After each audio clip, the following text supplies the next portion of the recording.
Ukifika ndani natakiwa ufanye kazi kwa bidii. Nakuahidi bosi wangu, nafanya kazi kwa bidii. Sitakuangusha.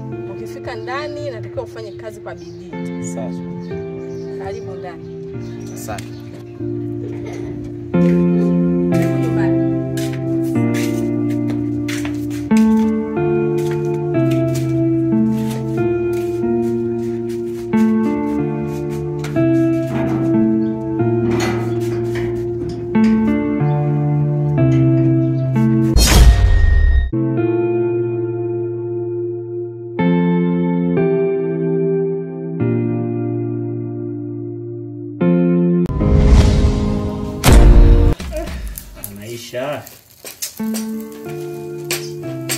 Mkiwangu kio huyo mfanyakazi alishampata na mgeni anazamia mjini, anakuja hapa bila hata mjini, bila atampata.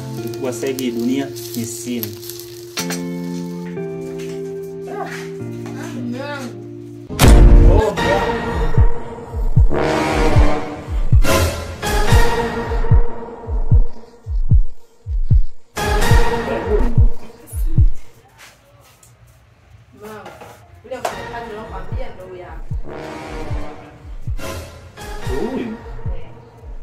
Lakini mke wangu inawezekana vipi?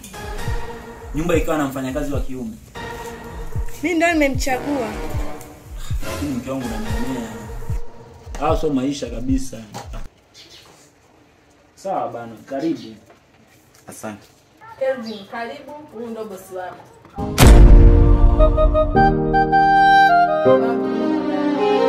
Sawa.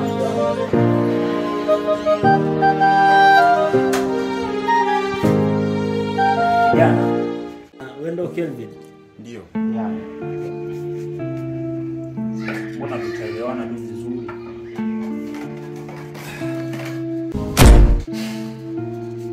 Kwanza umetokea mkoa gani? Nimetokea Kigoma. Umetokea Kigoma. Kule ambapo una mwidi wewe. Ndio. Sawa. Vipi kwanza mke wangu kakwambia kwamba kilichokuleta? Ndio, akashaniambia. Alichokwambia ni kitu gani? Kanielezea kwa kifupi kwamba ni kazi kama kazi zingine. Kazi za ndani. Sawa, ni kazi kama kazi zingine. Sasa leo utaiona ya mwana. Karibu. Asante. Sawa. Na upatie leo. Nisubiri hapo hapo.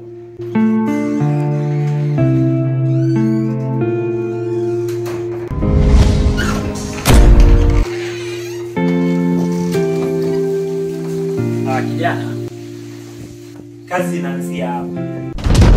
Unaona huko uone inatakiwa uwe msafi. Na pia kuna hivyo vyombo hapo inatakiwa vioshwe. Sio tunaelewana?